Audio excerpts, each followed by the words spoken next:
Kevin Hart exposes a lot of things that the media wouldn't say about South Africa. He exposed a lot of amazing things that South Africans possess that the world isn't even ready to hear. I'm shocked about this video because, to be very honest, he was able to debunk a lot of misconceptions that do Nigerians have about South Africa. Indeed, South Africa is a home for all, and he is urging the world to come and experience South Africa. This video is going to shock you guys because I got shocked. And of course, more videos of people saying the fact, the reasons why they think South Africa aims to be called Giant of Africa, emphasis on how far these guys have brought to themselves, and as always, how Nigeria has belittled themselves, most especially when it comes to the level of insecurity happening in Nigeria. Let's watch these videos. They don't show the beautiful picture of Johannesburg on the media. They don't show a beautiful picture of Cape Town on the media.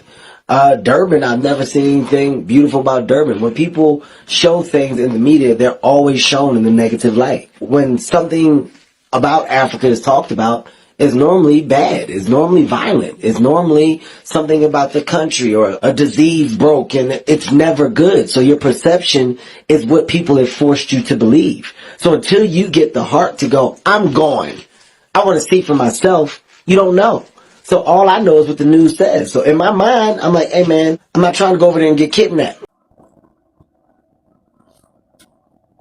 Hi guys, how are you all doing? Who is the giant of Africa and who was the giant of Africa? So I made a video about what are the investments that Nigeria has made in South Africa, but I did not get any response, like significant response. The only thing I was hearing is the cement, and also people talking about, oh, we brought in drugs, prostitutes and stuff like that. So it was not really a major investment that I saw. People did not see any big investment to compare to South Africa bringing a lot of things to Nigeria. Everywhere you go, you hear of ShopRite, you hear of MTN, you hear of DSTV, you know.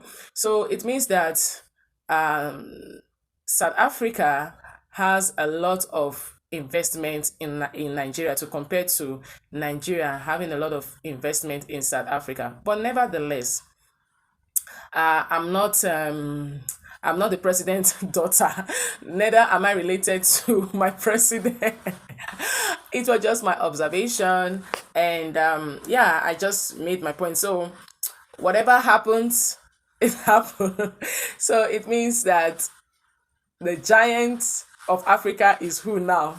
Anyway, I'm not going to say it, but we all know who the giant of Africa is now and who was the giant of Africa. You really need to watch this. Just watch this. Nigeria has just become that place where you think it is okay that maybe you've been accused of any kind of thing, then you now come to Nigeria, everybody will welcome you with open arms. Senator Imaswe allegedly stole millions of dollars from clients in the US, and he was banned for life from practicing law.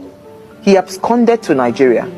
That man is a sitting senator. In fact, he is the committee chair on ethics. See the title they give him: ethics and public petition. This man was barred from practicing law in the US for stealing millions of legal fees that was paid to his client Daphne Sheffield. That is the allegation. They said Neda Imaswe admitted, and he was disbarred, and his name was stricken off from the roll of attorneys and counselors at law.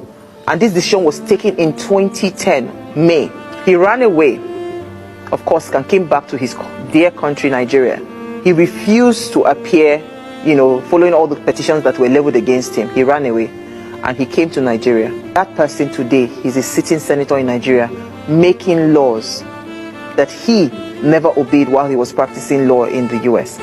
And he's now sitting. What is even the thing is that he's sitting as ethics committee chair. Do you know what ethics is? Again, this proves that the Nigerian problem are Nigerians as masses. I do not mean to toot my horn, but I think I'm the only person after time who had gone against Nigerians as masses and not their leaders or their so-called men in authority or their politicians or their celebrities or whatever, or people in charge of the administration. I've always maintained that the Nigerian problem are Nigerians as masses. And this lady just proved it beyond every reasonable doubt. Just like Very Dark Man is beginning to come to my perspective. Unlike before, when he took to acting like he's fighting for the people. You don't fight for Nigerians. You fight against Nigerians. You don't fight for you to gain a better Nigeria. You fight against Nigerians. You don't fight for Nigerians. They don't deserve to be fought for. You can't fight for Nigerians, because when you're fighting for Nigerians, you will discover at the shores of knowledge, at the shores of discovery, that the very people you are fighting for are the problems that you're fighting against. I'm telling you the truth. Nigerians need to be sensitized first. They need to be criticized. They need to be called upon. They need to be chastised. You need to speak to them. I'm telling you the truth, and that's exactly what I've always been doing. I've always used Ghanaians and South Africans to make references to this bunch of minions, to these deflated minds.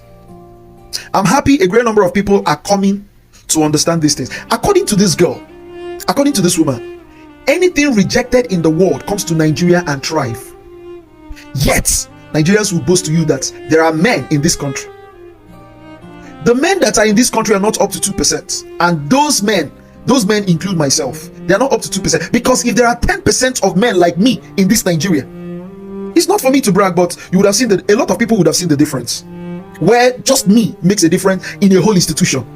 In a whole institution. This is not me bragging. But Nigerians are sellouts. You commit fraud and you come to Nigeria, you're welcomed.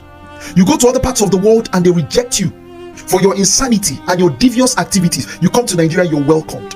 This is not me saying it. Nigerians are sickly minded people.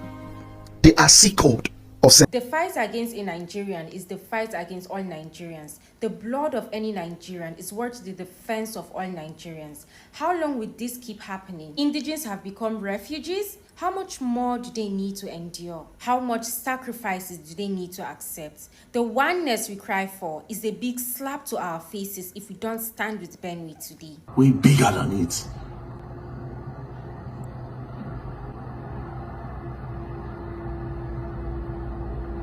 You have to get it done. Don't talk about international community. International community cannot do nothing. They did not try to Boko Haram. What happened? Till tomorrow, they are still there. Until the people get strapped up to protect themselves, nothing can be done.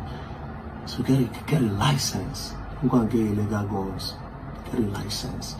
Even if it's pump action, just hold it. Every household. If they know you have these things, they will shy away. They'll go back a little. Because tell me how you do that barbaric thing to those people. Why? Why?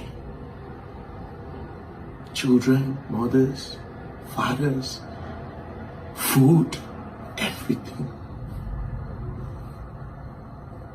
Everything.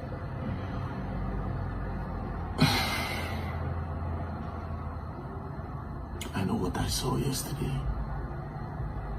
I saw destruction, you know.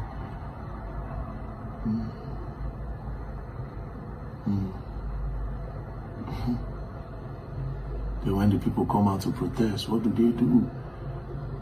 Hey, you go and shut them down, throw tear gas on them. The money they spend in buying presidency. The recent thing happening about Nigeria brings tears to my eyes. It brings tears to my eyes because, just like other people said, we are living in past glory. We were probably giants of Africa, maybe when things were better. But right now, the thing that has eaten deep in this country is insecurity, killings, guys. You know, massive buying is going on in Nigeria. The level of insecurity in this country is bad. We are talking about our economy being in shambles. We are talking about the voice of people not being heard because they will always suppress our voices to the extent that they wouldn't want us to speak. We are talking about the fact that the world has officially wants to disassociate himself with Nigeria. We are talking about the fact that there are so many unimaginable things happening in the world that can only be tolerated in Nigeria. Have you guys seen the reasons why South Africans find it very difficult to tolerate Nigerians? It's because our attitude gives us away all the time. A lot of Nigerians forget to know that good name is better than riches. We think it's by constantly coming on social media to disgrace ourselves is the way. We think it's by constantly pointing accusation fingers on South Africans to be our problem, accusing them of xenophobia, whereas in our own country we are practicing xenophobia within us. Make it make sense. How come over 200 people got died? Even the recent fight between Israel, they've not even killed that quantity of people. But it's only in Nigeria that certain things, unimaginable things can happen, and it's being swept under the feet because they feel like we are voice and no one is ready to hear us. I don't blame them. When the president said that he doesn't listen to social media, it's of recent. He even allowed the Pope speak before. Pope had to compensate, sympathize with Nigeria even before our own president could speak. Does this happen in South Africa? Why do Nigerians always think that their problems are South Africans, Ghanaians, whereas our problems are bad Nigerians? The bad governments, the persistent insecurity happening in the country, the corruption that has eaten deep in the country. I can list them, but I'm going to rest it here. Guys, I would like to know, tell me what you think in the comment section. Anytime I'm making such videos, I feel so bad, I feel so down. I just get demoralized to make content because, to be very honest, with the level of thing happening in this country, it's causing mental breakdown. Imagine a family being wiped. Everybody wiped off in a family because of this massacre. It has never happened anywhere in the world except in Nigeria. I'm going to rest it here. Thank you guys so much for watching up until now. Let me know what you think in the comments. If this is your first time coming across my face, my name is Julie. You're welcome to Julie Harrison React. Don't make your last subscribe. And I will see you guys soon in my next video. Stay happy, be kind, and be blessed. Bye, guys.